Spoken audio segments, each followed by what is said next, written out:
Hello friends, स्वागत है आप सभी का एक बार फिर से आपके अपने चैनल स्टडी विद अंश तिवारी में। आज हम लोग त्रिभुज को समझेंगे। आज हमारा टॉपिक है त्रिभुज यानी कि ट्रायंगल।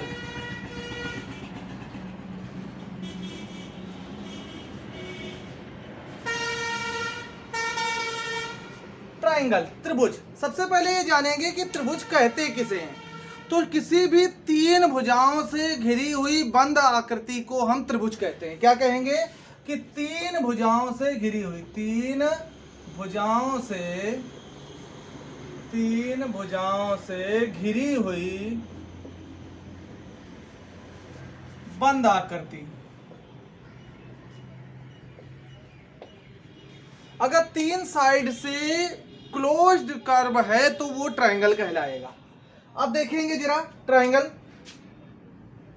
की बेसिक अवधारणा को समझ लेते हैं। ये एक त्रिभुज है ए, बी और सी।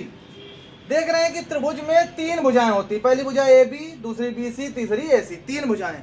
जब तीन भुजाएं हैं तो तीन इसके सिरे भी होंगे, ए बी और सी, और तीन ही इसके कोण हैं। ये ए कोण है, बी कोण है और सी कोण है। तो हमने जाना कि त्रिभुज में तीन भुजाएं होती हैं, तीन कोण होते हैं और तीन ही इसके शीर्ष होते हैं। अब जरा ध्यान देंगे, अगर हम त्रिभुज के प्रकार देखें तो त्रिभुज को हम दो तरह से बांट सकते हैं। नंबर एक, हम कह सकते हैं भुजाओं के आधार पर,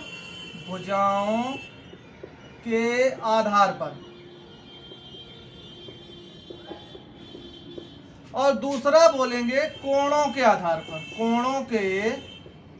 पर,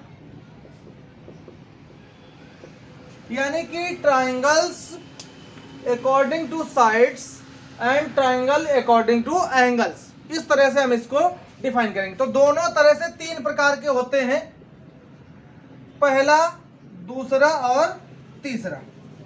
पहला होगा समबाहु त्रिभुज।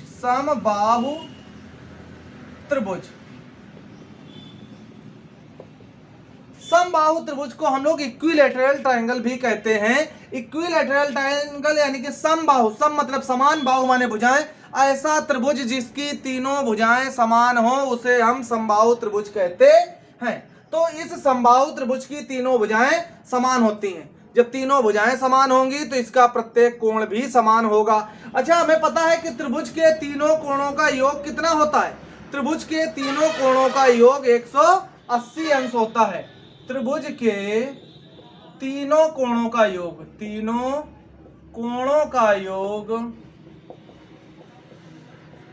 होता है 180 डिग्री। त्रिभुज के तीनों कोणों का योग कितना होता है? 180 डिग्री होता है।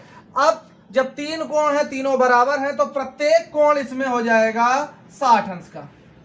प्रत्येक भुजा समान होगी और प्रत्येक कोण जो होगा वो 60 डिग्री का हो जाएगा। अब दूसरा देखते हैं समद्विबाहु त्रिभुज। क्या देखेंगे? समद्विबाहु त्रिभुज। समद्विबाहु, सम मतलब समान, द्वि माने दो, बाहु माने भुजाएं। यानी कि ऐसा त्रिभुज जिसकी दो भुजाएं समान हो, इसको हम बोलते हैं आइसोस्केल्स ट्रायंगल। क्या बोलेंगे? Isosceles triangle. ये समबाहु इक्विलैटरल ट्रायंगल था और समद्विबाहु यानी कि आइसोस्केल्स ट्रायंगल है। समद्विबाहु में दो भुजाएं समान होंगी। क्या होंगी? दो भुजाएं समान। जब दो भुजाएं समान हैं तो दो कोण भी समान होंगे। दो कोण भी क्या होंगे? समान होंगे। तीसरा हम पढ़ेंगे विषमबाहु त्रिभुज। विषमबाहु त्रिभुज ऐसा त्रिभुज यानी कि स्केलेन इसको बोलते हैं, ऐसा त्रिभुज जिसकी कोई भुजा एक दूसरे के समान ना हो। अब हम देखेंगे कोणों के आधार पर भी तीन तरह के त्रिभुज पढ़ेंगे, पहला, दूसरा और तीसरा। पहला होगा न्यून कोणीय त्रिभुज। क्या पढ़ेंगे? न्यून कोणीय त्रिभुज।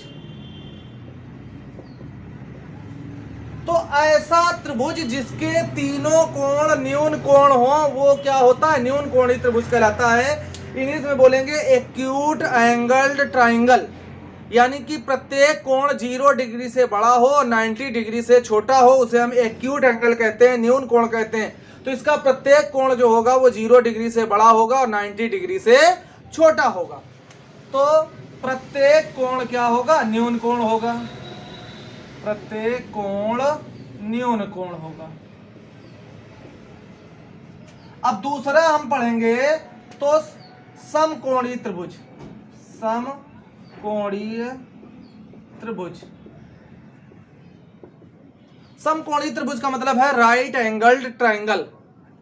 राइट एंगल ट्रायंगल जैसा कि हम समझ रहे हैं कि समकोण यानी कि एक कोण समकोण होगा, राइट एंगल होगा, एक कोण 90 डिग्री का होगा, बाकी जो बचे हुए 2 एंगल होंगे वो एक्यूट एंगल ही होंगे। तो एक कोण होगा समकोण और 2 कोण जो होंगे वो होंगे न्यून कोण। तीसरा हमारा हो गया समकोण यानी कि 90 डिग्री। इधर देख लेते हैं, न्यून कोण होगा 0 डिग्री से बड़ा होगा और 90 डिग्री से छोटा होगा। यहां पे लिख देते हैं थीटा। अब अगर समकोण है तो ये 90 डिग्री का होगा और अगर अधिक कोण है तो ये क्या होगा? 90 डिग्री से बड़ा होगा और 180 डिग्री से छोटा होगा। इस तरह से तो देखते हैं समकोण 90 डिग्री का हो गया। तीसरा आ गया अधिक कोणीय त्रिभुज। अधिक कोणीय त्रिभुज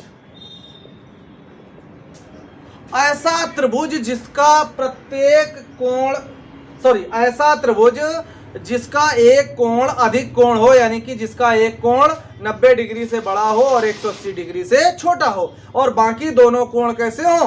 न्यून कोण हो, उसे हम क्या कहेंगे?